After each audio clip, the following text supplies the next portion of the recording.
అందరికీ నమస్కారం. మీడియా మిత్రులకు అదేవిధంగా తెలంగాణ ప్రజలందరికీ కూడా హృదయపూర్వకంగా నమస్కారాలు. ఇవాళ తెలంగాణ రాష్ట్రంలో ఒక ఆడబిడ్డగా ప్రజల మధ్యలో 20 సంవత్సరాల నుండి పనిచేసినటువంటి వ్యక్తిగా నేను తెలంగాణ జాగృతి సంస్థను 19 సంవత్సరాల నుంచి ప్రజాహితం కోసం తెలంగాణ ప్రజల కోసం నడుపుతున్నటువంటి వ్యక్తిగా తెలంగాణ జాగృతి జనం బాట పేరిట మొత్తం యావత్ తెలంగాణను కూడా పర్యటన చేస్తున్న విషయం మీ అందరికీ తెలిసిందే.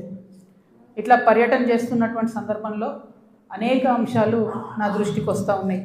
ఒకటి, ప్రజలకు సంబంధించి ఏవైతే వసతులు కల్పించడంలో బీఆర్ఎస్ ప్రభుత్వం కాంగ్రెస్ ప్రభుత్వం విఫలమైందో ఆ అంశాలు నా దృష్టికి వస్తూ ఉన్నాయి. At the same time BRS ప్రజాప్రతినిధులు కాంగ్రెస్ ప్రజాప్రతినిధులు చేసినటువంటి అక్రమాలు ఆక్రమణలు దురాగతాలు దాష్టికాలు ఇవన్నీ కూడా నా దృష్టికి వస్తూ ఉన్నాయి. నేను ఏమాత్రం మొహమాటం లేకుండా ఏ పార్టీకి సంబంధం లేకుండా తెలంగాణ బిడ్డగా తెలంగాణ ఆడబిడ్డలకు ఉండేటటువంటి పౌరుషాన్ని ప్రదర్శిస్తూ నాకు వచ్చినటువంటి ప్రతి ఒక్క అంశాన్ని కూడా ప్రజలతో షేర్ చేసుకుంటున్నాను. నేను దాంతో ఏమవుతుంది, చాలామంది యొక్క అక్రమాల పుట్టలు కదులుతున్నాయి, వాళ్ళ పాపాల పునాదులు కదులుతున్నాయి. దాంతో నా మీద దాడి ప్రారంభించింది. ఏంది దాడి? నేను కాంగ్రెస్ పార్టీతోని అంటకాగి ఉన్నాను, కాంగ్రెస్ పార్టీతోని అండర్స్టాండింగ్తో నేను పనిచేస్తున్నాను, ఎందుకంటే నాకేదో ఫైనాన్షియల్ బెనిఫిట్ కోసం నేను పనిచేస్తున్నా అని చెప్తున్నారు. దీనికి ఎక్కడ మొదలుపెట్టిండ్రు? నేను ఎప్పుడైతే జాగృతి జనం బాట అని చెప్పి బయటికి రావాలనుకున్నానో ముందు సోషల్ మీడియాలో ఒక ప్రచారం మొదలుపెట్టిండ్రు. నా భర్త గౌరవనీయులు అనిల్ కుమార్ గారి ఫోటోను చూపిస్తూ దాంట్లో ఏవి రెడ్డి గారు అనేటటువంటి వ్యాపారవేత్త నా భర్త కలిసి ఏదో ల్యాండ్ లావాదేవీలు చేశారు, ఆ ల్యాండ్ లావాదేవీ వల్ల నాకేదో పెద్ద ఎత్తున ఫైనాన్షియల్ బెనిఫిట్ అయింది, అట్లా నాకు కాంగ్రెస్ పార్టీకి అవినాభావ సంబంధం ఉంది అనేటటువంటి అంశాన్ని ప్రజల మధ్య ప్రమోట్ చేసే ప్రయత్నం చేస్తున్నారు. ఈ వెకిలి ప్రయత్నాలు చేస్తున్నటువంటి గుంటనక్కలందరూ కూడా నేను చెప్తా ఉన్నా, నేను ఇంకా మీ చిట్టా విప్పడం ప్రారంభించలేదు, ఓన్లీ టాస్ వేసిన అంతే. ఆ టాస్కే ఇంత భయపడితే ఎట్లా మీరు? ముంగటి ఇంకా టెస్ట్ మ్యాచ్ ఉంది, మామూలుగా అనుకుంటారే ఇది కథ. జస్ట్ టాసే, ఇప్పటికే గెలిచినాం ఆల్రెడీ మేము జాగ్రత్తలు, ఎందుకు భయపడుతున్నారు మీరు ఇంతగా? ఏమన్నాడు నా భర్త? మీరు అధికారంలో ఉన్న 10 ఏళ్ళలో ఎన్నడని వచ్చి మిమ్మల్ని ఒక పని అడిగినామా మేము? ఎప్పుడన్నా ఒక ఫేవర్ అడిగినామా మిమ్మల్ని? ఒక్క విషయంలో అన్నా అవుట్ ఆఫ్ ద వే పోయి ఏ ఒక్క మంత్రితోని కానీ కేసీఆర్ గారితో కానీ కేటీఆర్ గారితో కానీ హరీష్ రావు గారితో కానీ నా భర్త కానీ నేను కానీ ఏమన్నా ఫేవర్ తీసుకుని ఉంటే చెప్పండి, దమ్ముంటే చెప్పండి. ఊరుకుంటుంటే తమాషాలు చేస్తున్నారు. మీరు వెకిలి ప్రయత్నాలు మానుకోండి. నేను మీ మీద చేసినటువంటి ఆరోపణలకు మీకు దమ్ముంటే సిగ్గుంటే ప్రజాస్వామ్యంలో ప్రజల మధ్యలో ఉండాలనుకుంటే జవాబు చెప్పండి. అంతేగాని నా మీద మొరిగేటటువంటి వాళ్ళందరినీ వదిలిపెట్టి ఏది పడుతుంది మాట్లాడితే నేను చూస్తూ ఊరుకుంటాను అనుకోవద్దు. నేనేం తప్పు చేయలేదు. బీఆర్ఎస్ ఉన్నటువంటి అధికారంలో ఉన్నటువంటి 10 సంవత్సరాలలో ప్రభుత్వం నుండి నేను ₹1 కూడా లాభం పొందలేదు. మీరు చేసినటువంటి అక్రమాలన్నీ నా మీద ఆపాదిద్దామని చూసుకుంటే నేను ఊరుకునే వ్యక్తిని కాదు. నీతి నిజాయితీ నా వైపు ఉంది కాబట్టి నేను ఇలా ధైర్యంగా కుండబద్దలు కొట్టినట్టు ఎక్కడికి పోయినా మాట్లాడుతున్నా. నాకు ఎవరితో అండర్స్టాండింగ్ లేదు, ఎవరితో వ్యాపారం లేదు. నా భర్త ఎప్పుడైతే టీఆర్ఎస్ అధికారంలోకి వచ్చిందో నేను నా భర్త ఒకటే విషయం అనుకున్నాం. అమెరికా నుండి 2004లో మేము వస్తే నేను ఉద్యమంలో ఉన్నా, ఆయన వ్యాపారంలో ఉన్నాడు. ఇల్లు గడవాలి కదా, మీ లెక్క మంది మీద వాడు దోసుకోలే. నేను ఎప్పుడు మీ లెక్క నేను ఎవరిని వాడి వసూలు చేసుకొని ఉద్యమాలు నడపలేను. సమయం సందర్భం వచ్చినప్పుడు నా నగలు కుదబెట్టి బతుకమ్మ చేసిన నేను. అందుకే ఇంత పౌరుషం నాకు.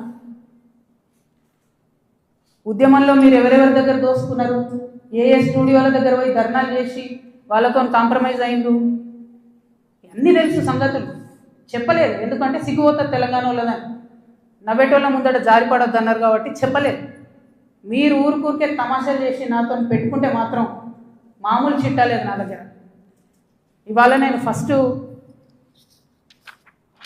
టీ న్యూస్కి లీగల్ నోటీస్ పంపిస్తా ఉన్నా.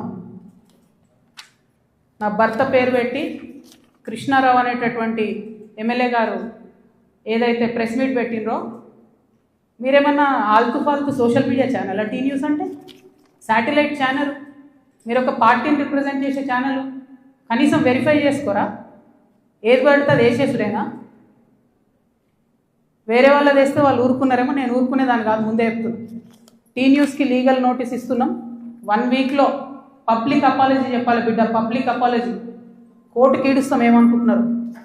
తర్వాత ఏలేటి మహేశ్వర్ రెడ్డి గారు, వీరికి కూడా నోటీస్ ఇస్తున్నాం, లీగల్ నోటీసు. 1 వీక్లో మీరు కూడా తప్పుడు సమాచారాన్ని ప్రజలకు ఇచ్చినందుకు నా భర్త గారికి, నా యొక్క పరపతిని దెబ్బతీసే ప్రయత్నం చేసినందుకు నాకు పబ్లిక్ అపాలజీ చెప్పాలని మహేశ్వర్ రెడ్డి గారిని డిమాండ్ చేస్తూ ఉన్నాను. అట్లానే మాధవర్ కృష్ణారావు గారిని మీరు కూడా 1 వీక్ లోపల అపాలజీ చెప్పాలి, లేకపోతే కోర్టుకి ఈడుస్తాం, కోర్టు నుండి క్షమాపణ చెప్పిస్తాం. ఇది నాకు సంబంధం లేని వ్యక్తులు. నేను జాగృతి జనంబాట కార్యక్రమంలో పోతా ఉంటే సడన్గా సోషల్ మీడియాలో ప్రచారం ప్రారంభమవుతుంది. వెంటనే ఏలేటి మహేశ్వర్ రెడ్డి గారు బీజేపీ ఫ్లోర్ లీడర్, ఆయనకి ఏం పనో నాకు అర్థం కాదు, ఆయనకు నాతోనేముందో అర్థం కాదు, నన్నంటే పొలిటికల్గా ఆయనకి ఏం లాభం వస్తుందో నాకు అర్థం కాదు. ఆయన బయటకు వచ్చి సీరియస్గా ప్రెస్ మీట్ పెట్టిండు. ఓకే, ఏం పెడతాడు ప్రెస్ మీటు? ఒక ఫోటో ఉన్న కాపీ తీసుకొని నా భర్తది, దాంట్లో ఏవి రెడ్డి గారి పేరు ఉంది, అది చూపించుకుంటే ఇగో వీళ్ళకి వ్యాపారాలు ఉన్నాయని చెప్తుంటాడు. అసలు ఆయనకి ఏం సంబంధం? అది ఉన్న పొలిటికల్ ఇష్యూవా? ఎందుకు మాట్లాడిండు? ఓకే, అంటే దీని వెనుక ఉన్న స్ట్రాటజీ చేసేసి తెలంగాణ ప్రజలు అర్థం చేసుకోవాలి. హరీష్ రావు గారు, బీఆర్ఎస్ పార్టీ ఏదైతే నా మీద దుష్ప్రచారం చేయాలనుకుంటున్నారో అది ఏలేటి మహేశ్వర్ రెడ్డి గారి నోటి నుండి వస్తుంది, బీఆర్ఎస్ పేడ్ సోషల్ మీడియా నోటి నుండి వస్తుంది, ఆ తర్వాత కృష్ణారావు గారు లాంటి ఎమ్మెల్యేల నోటి నుండి వస్తుంది. అంటే వీళ్ళందరూ ఒక స్ట్రాటజికల్గా ఏంటంటే, ఆడపిల్ల బయట తిరుగుతుంది, ఈమెకు అన్ని విషయాలు అర్థమవుతున్నాయి, ప్రజలు వచ్చి చెప్పుకుంటున్నారు, బాధితులు వచ్చి చెప్పుకుంటున్నారు, ఈమె ఇంకా చెప్తే భయం అవుతుంది, మాకు ఇబ్బంది అవుతుంది అని చెప్తున్నారు. నేను మీలాగా పారిపోయే పిరికిపందని కాదు. మీరు ఏదైతే నా భర్త ఫోటో చూపించి మాట్లాడుతున్నారో ఆ ల్యాండ్కి సంబంధించి ప్రతి ఒక్క విషయాన్ని ఇవాళ నేను తీసుకొని వచ్చిన. ఇవాళ నేను ఎట్లా ట్రాన్స్పరెంట్గా క్లారిటీ ఇస్తున్నానో, నేను చేసే ఆరోపణల మీద మీరు కూడా అట్లనే క్లారిటీ ఇవ్వాలని చెప్పి నేను డిమాండ్ చేస్తూ ఉన్నాను. ముందుగా మీరు ఏదైతే కాపీ చూపిస్తున్నారో మా హస్బెండ్ది, ఏవి రెడ్డి గారిది ఉన్నటువంటిది, అది 2 సర్వే నంబర్లకు సంబంధించినటువంటి ల్యాండ్.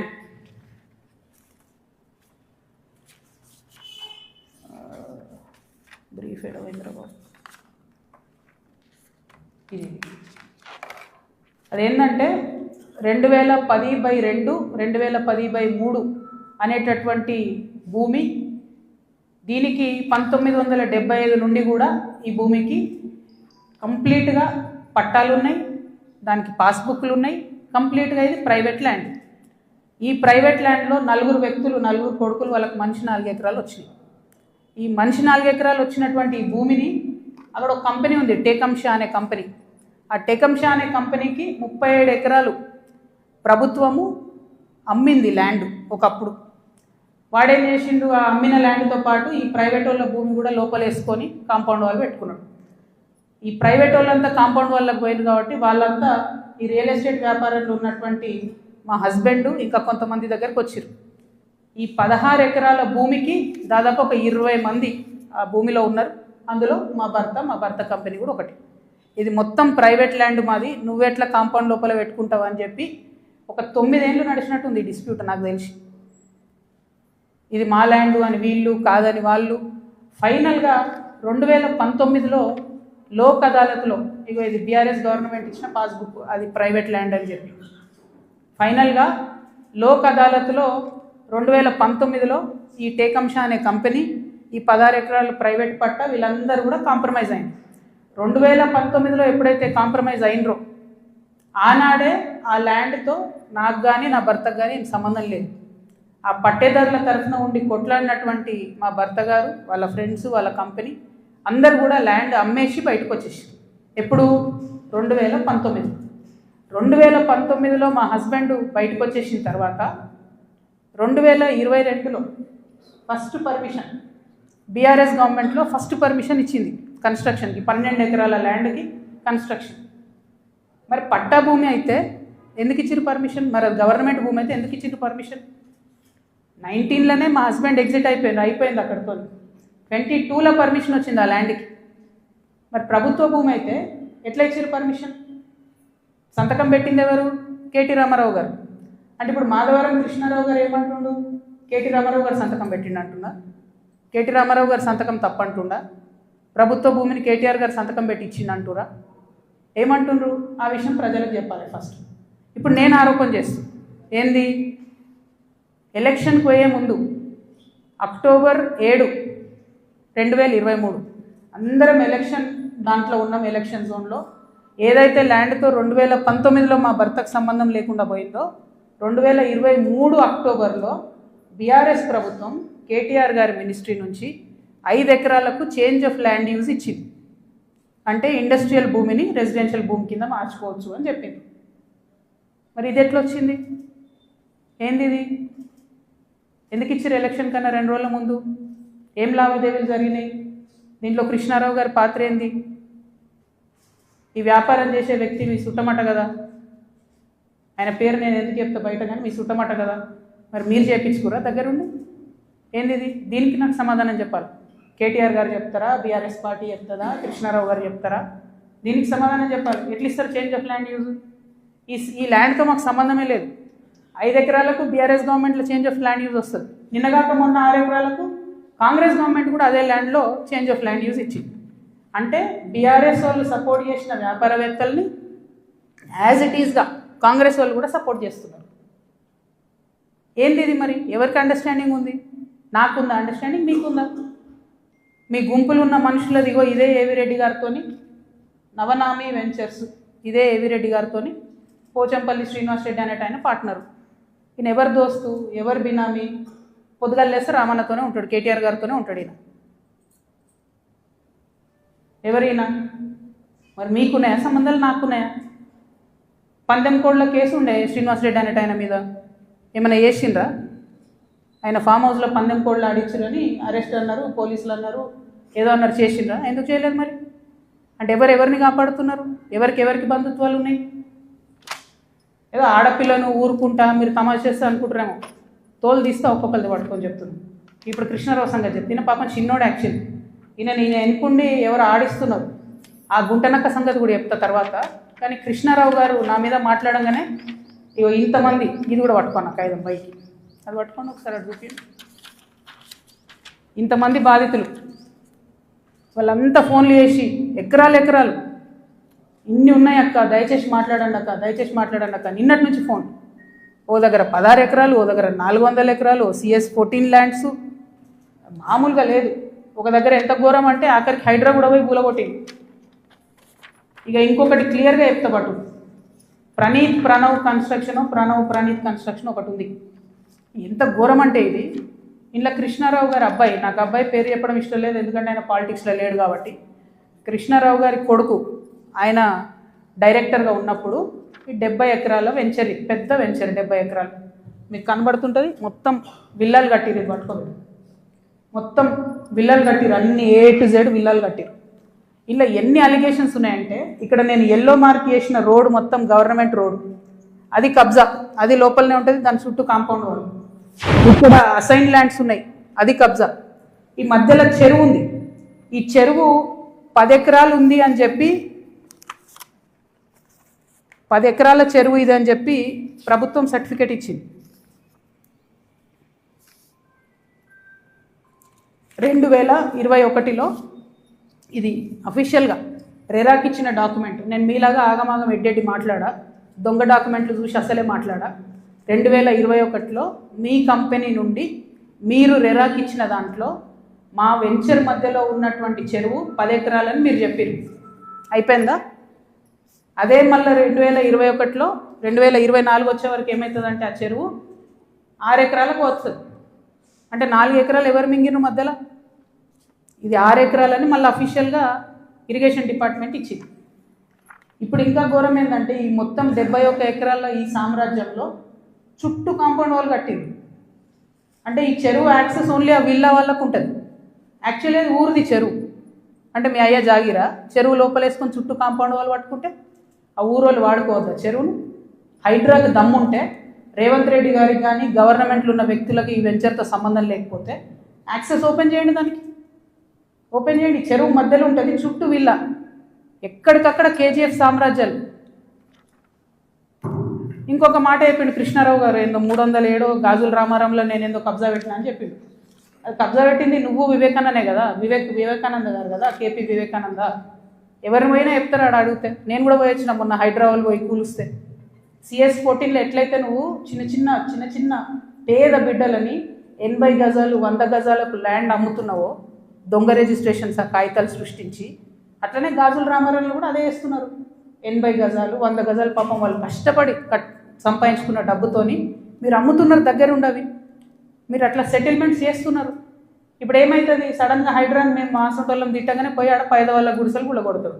మీకేం నష్టం అవుతుంది? ఆ పేదవాళ్ళ మీద కూడా మీరు ఏరుకుంటున్నారు పైసలు. అన్యాయం మీద 307 సర్వే నెంబర్తో నాకు సంబంధం లేదు. నా భర్త ఫోటో ఏదైతే చూపించారో దాని గురించి నేను ఇప్పటివరకు ఎక్స్ప్లెనేషన్ ఇచ్చిన. ఆ ఎక్స్ప్లెనేషన్తో పాటు కృష్ణారావు గారితో పాటు టీ న్యూస్ ఛానల్తో పాటు ఎలిమినేటి ఈయన పేరేంది మహేశ్వర్ రెడ్డి, అల్లేటి మహేశ్వర్ రెడ్డి గారికి కూడా లీగల్ నోటీసులు ఇస్తున్నాం. ఇంకా గమ్మత్ ఏంటంటే ఇప్పుడు ఈ చెరువు, దీని మధ్యలో ఉన్న చెరువు అని చెప్పిన కదా, ఆ చెరువు పేరు ఏంటి అంటే ఎండి ఉస్మాన్ కుంట. ఇక బీఆర్ఎస్ ప్రభుత్వంలో కేటీఆర్ గారి హయాంలో అద్భుతంగా ఏం జరిగిందంటే బోల్డని చెరువులను ప్రైవేట్ బిల్డర్స్కి డెవలప్మెంట్కి అండ్ బ్యూటిఫికేషన్కి అని ఇచ్చారు. ఇలా కొన్ని జెన్యూన్ ఉన్నాయి, మంచినే వాళ్ళు పాపం బ్యూటిఫికేషన్ చేసారు CSR కింద. చాలా మటుకు ఎట్లున్నాయంటే ఇప్పుడు ఈ ఎవరైతే ప్రణీత్ బిల్డర్స్ ఉన్నారో, ఆ ఫోటో పట్టు, ఆ మొత్తం 71 ఎకరాలు కట్టినటువంటి ప్రణీత్ బిల్డర్కే ఈ ఉస్మాన్ కుంట చెరువు డెవలప్మెంట్కి ఇచ్చారు. ఇస్తే ఆయన ఏం చేసిండు, దాన్ని డెవలప్ చేసి ఊరోళ్ళకి ఇవ్వకుండా డెవలప్ చేసి అందులో 4 ఎకరాలు మింగి, ఆ 4 ఎకరాలలో 8 విల్లాలు కట్టి చుట్టూ కాంపౌండ్ వాల్ పెట్టి జనంకి అవకాశం లేకుండా చేసారు. అంటే నీకు డెవలప్మెంట్ కనిస్తే నువ్వు మింగేసినావు. అందులో నీ కొడుకే డైరెక్టర్ ఉన్నాడు కృష్ణారావు గారు. మరి సమాధానం ఇప్పుడు చెప్పు, ఏం చెప్తావు నాకు అర్థం కాదు. ఏదో నిన్నటి నుంచి తమాషా చేస్తున్నట్టు జాగృతలు దాడి చేస్తారు, గీడి చేస్తారని. మాకు అట్లాంటి ఆలోచన ఏం లేదు. మేము మీ మీద దాడి చేసేంత పెద్ద వ్యక్తి మీరు కాదు. ఫస్ట్ థింగ్ వదిలేసేయండి, మీ మీద దాడి చేసే అవసరమే లేదు. మీ వెనుకో గుంటనక్క ఉంది చూసినావా, వాళ్ళని మాత్రం వదిలిపెట్టండి. ఆ గుంటనక్కకి చెప్తున్నా ఇప్పుడు వినమను. ఆ గుంటనక్క ఇంటుంటాడు, ప్రెస్ మీట్ నాకు తెలుసు. సియాట్ ల్యాండ్స్ ఉండే, దాన్ని తర్వాత ఏం చేసిండ్రు, సెయింట్ గోబెన్ అనే కంపెనీకి ఇచ్చిర్రు 70 ఎకరాలు. దాని తర్వాత ఏం చేసిర్రు, ఈ గుంటనక్క రికమెండ్ చేస్తే మన BRS government favourite builder Vasavi ఉన్నాడు కదా, ఆ వాసవి బిల్డర్కే ఇచ్చిర్రు. అయితే ఒక అధికారి దానిలో చాలా కీలక పాత్ర.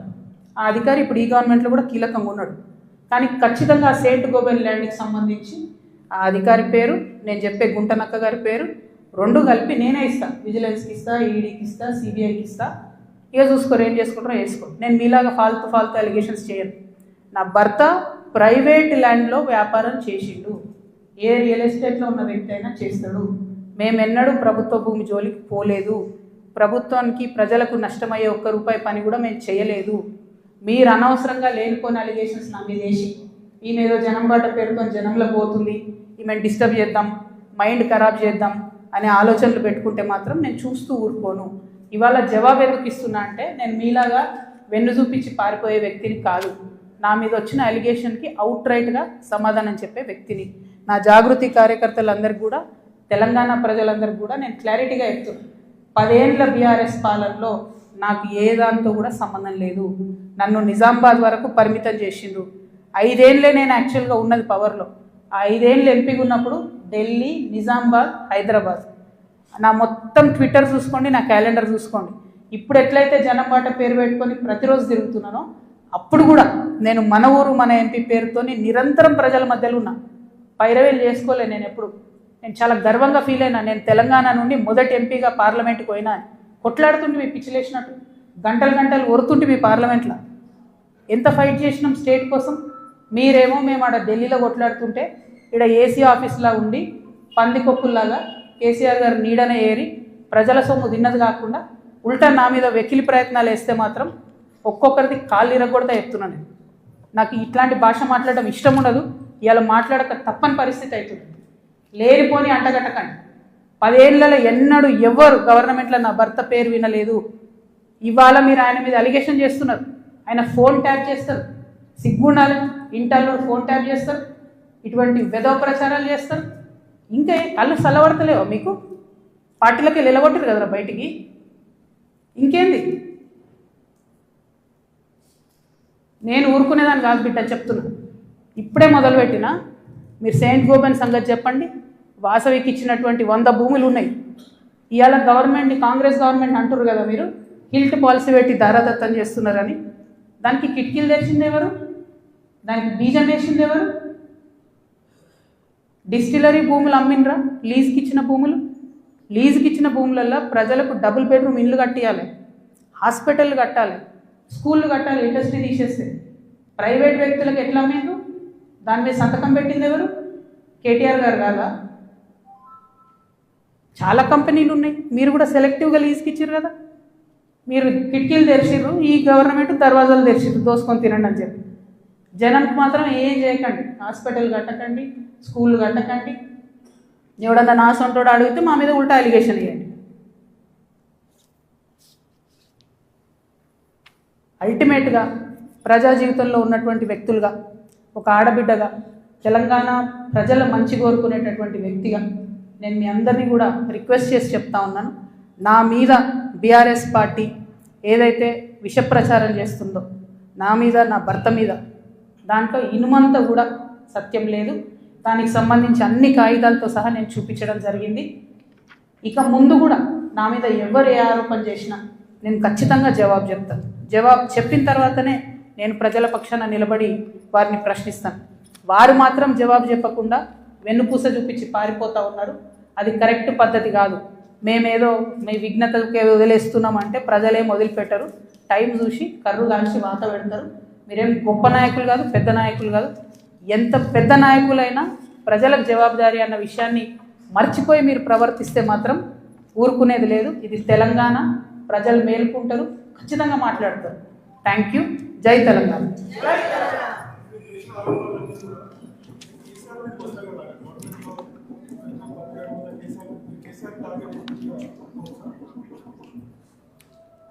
చూడు బ్రదర్, చాలా మిస్టేక్స్ జరిగినాయి బీఆర్ఎస్ గవర్నమెంట్లో. ఆ విషయాలన్నీ ఇప్పుడు నేను జనంబాటలో తిరుగుతుంటే ప్రజలు వచ్చి నాకు చెప్పేటటువంటి దాంతో, వాళ్ళు ఇస్తున్నటువంటి విజ్ఞప్తులతోనే అర్థమవుతుంది. నేను మళ్ళీ చెప్తున్నా, ఎంత పెద్ద నాయకుడైనా ప్రజలకే జవాబుదారి. 100కి 100% ప్రభుత్వం నుండి లీజుకి ఇచ్చినటువంటి ఇండస్ట్రియల్ ల్యాండ్స్ సెలెక్టివ్గా వ్యాపారవేత్తల కోసం బీఆర్ఎస్ గవర్నమెంట్లో సంతకాలు పెట్టి మరి ఆనాడే ప్రైవేట్ వ్యక్తులకు దారాదత్తం చేసి, ఆ సంతకాలు పెట్టింది ఎవరు, పెట్టించడం వెనుకుంది ఎవరు, అది time has to decide. Congress government ఏంది, చాలా ఆరోపణలు చేస్తున్నారు. రేవంత్ రెడ్డి గారు అయితే చాలా ఏమంటారు, రేపు పొద్దుగాలనే నేను వీళ్ళందరినీ జైలు వేస్తా అన్నట్టు ఏదో బీఆర్ఎస్ అంతా అవినీతిమయమని చిత్రీకరించి వచ్చారు. ఆయన ఎక్కడ ఏం చేయట్లేదు. ఎందుకు చేయట్లేదు? బీఆర్ఎస్ వాళ్ళు వేసినటువంటి దొంగదారులను కాంగ్రెస్ రహదారులుగా మారుస్తుంది. వాళ్ళు ఎవరైతే ప్రైవేట్ వ్యక్తులకు ఇచ్చిరో మళ్ళీ అదే కంపెనీలతో వీళ్ళు అండర్స్టాండింగ్ పెట్టుకుంటారు, వాళ్ళతో మాట్లాడతారు.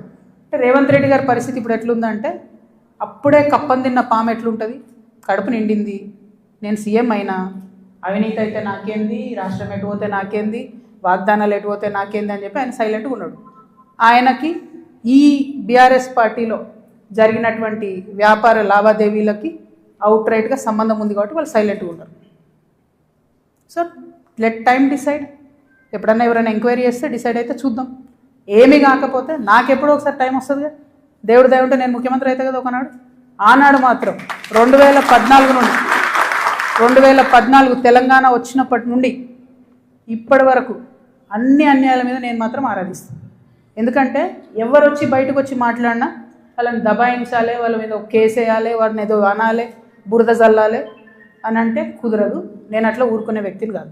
నేను తప్పు చేస్తే నేను క్షమాపణ అడుగుతాను. నేను కోరిన క్షమాపణ జనం బాటలో ముందుకెళ్ళినప్పుడు. ఎందుకు కోరిన క్షమాపణ? నేను అదే గవర్నమెంట్లో ఉండి అమరవీరుల కుటుంబాల కోసం గట్టి కొట్లాడాల్సిందే అని నాకు మనసుకు అనిపించింది కాబట్టి నేను క్షమాపణ అడిగిన.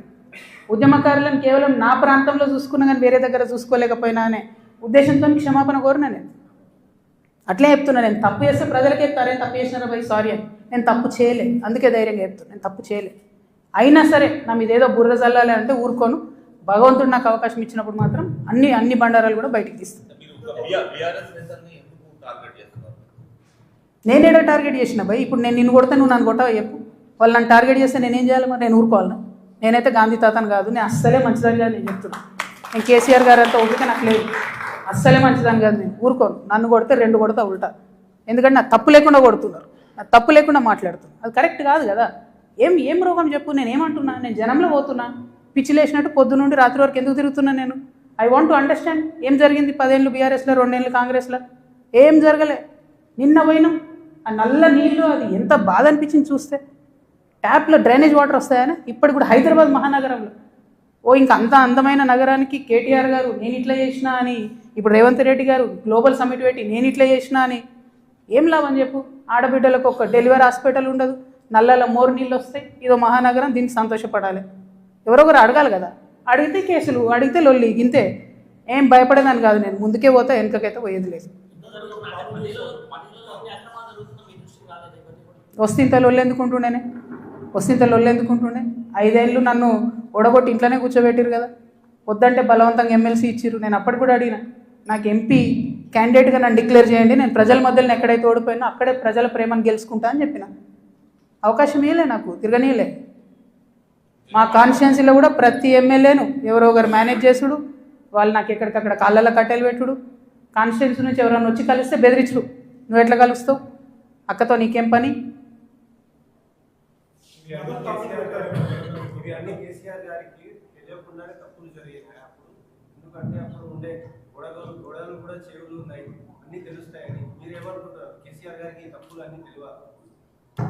నేనేమంటున్నా బ్రదర్, కేసీఆర్ గారికి తెలుసా తెలియదా కేసీఆర్ గారు చెప్పాలి.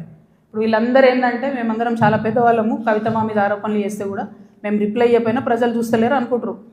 విఘ్నత అని హరీష్ రావు గారు అట్లే అంటారు. కేటీఆర్ గారు ఆయన ఎప్పుడు చెప్తాడో నాకు తెలియదు, నాకు సంబంధం లేదు.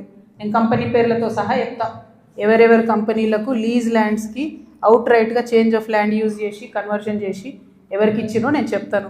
సంతకాలు ఎవరు పెట్టిరా లేదా వాళ్ళు చెప్పాలి ప్రజలకు. చెప్తే షూర్ సంతోషం. ట్రాన్స్పరెన్సీ కదా ప్రజలు కోరుకునేది.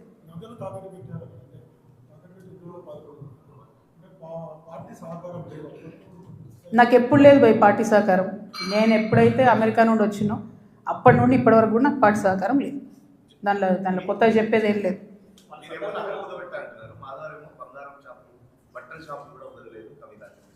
ఆయన పాపం ఆయన వాడుకుంటుర్రే, ఆయన వెనుకో గుంటనక్కు ఉంది, ఆ గుంటనక్క ఆయన రెచ్చగొట్టి వాడుకుంటుంది. టైం వస్తే చెప్తా కదా. ఆ గుంటనక్క చెప్పినా కదా, ఏదైతే సెయింట్ గోబెన్ ల్యాండ్లో ఒక అధికారి ఇప్పుడు రెడీగా ఉన్నాడు చెప్పడానికి సిబిఐ దగ్గర, ఈడీ దగ్గర, అప్పుడు తెలుస్తుంది వాళ్ళకి. నేను ఒకటే క్లారిటీగా చెప్తున్నా, మీరు ఎంతోసేపు నన్నేదో చేద్దాం, ఆడపిల్ల కదా పాపం భయపెడితే బెదురుతుందేమో అనుకుంటున్నాను. కుదరదు బాస్, కుదరదు. ఇది మారింది, పాలిటిక్స్ మారింది, టైం మారింది, అట్లా కుదరదు.